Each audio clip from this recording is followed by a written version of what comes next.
Go woke, go broke. That's how the saying goes. Well, Bud Light and Nike are feeling the backlash after choosing trans TikTok star Dylan Mulvaney as their brand ambassador.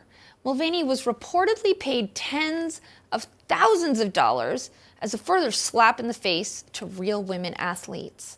Calls from Republicans to boycott the companies for making a mockery of women are circulating social media sites. I want to welcome Murray Sabrin, author of From Immigrant to Public Intellectual, An American Story. Thank you for being here. Thank you. Great being with you, Jasmine. Well, will boycotting these brands really make a dent in their pocket, so to speak? Because, time and time again, we hear calls to burn products like Balenciaga, but it seems like people forget very quickly, and then the brand is back as if nothing happened. Well, boycotts tend not to work unless it's something really major. I guess the best example of that would be the Birmingham bus strike during the civil rights movement in the 1950s, where black people were relegated to the back of the bus. And they said, we had enough. We want to be first-class citizens, not second-class citizens. And that seemed to work fairly well in terms of changing the bus line's attitude toward, and the laws. Remember, segregation was part of the legal structure in the South. And so when you have the law making people second-class citizens, that's when boycotts can be very effectively, because what that does is raises public consciousness against what people would consider just an outrageous expansion of state power. But in the current situation, people are going to buy products based upon what value those products give. And if they really have a visceral reaction toward what the company is doing regarding social issues, some people may boycott a company because of that, whether it's on the abortion issue, whether it's on the gun issue, whether it's on this transgender rights issue, if there's such a thing as transgender rights. So there are a whole host of social and economic issues that people will vote with their dollars, and that's the ultimate form of democracy. Well, the U.S. economy, it's facing headwinds.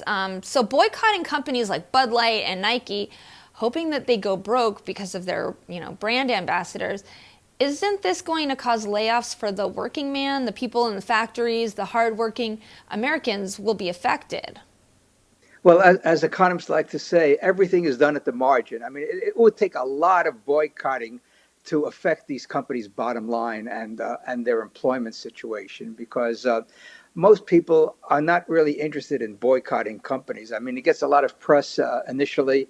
Boycotts are a very blunt instrument. The problem with corporate America today, and this is, I think, the key point, is that they've gone woke to a lot of degree. They get criticized by people on the left, and they think that if they don't adhere to what the left wants, they're going to lose sales. So it's kind of interesting that the corporations are more interested in satisfying the loudest voices out there, when those voices are really being, I think, undermining the U.S. economy, which is people should buy products based upon what value they get.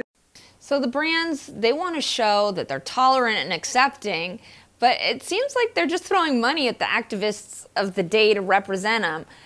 Why do they do that? What does the ESG I've heard a lot about play into it?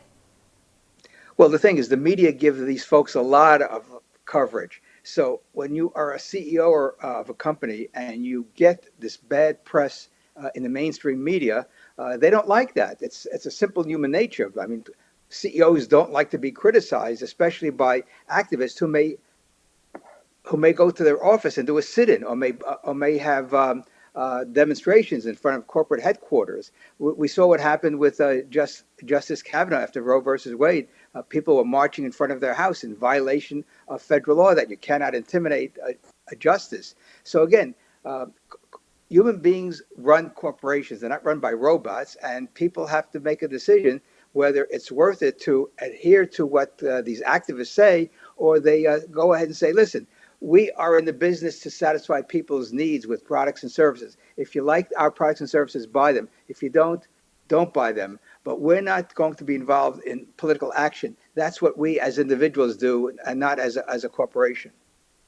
All right, thank you so much. Once again, Murray Sabrin.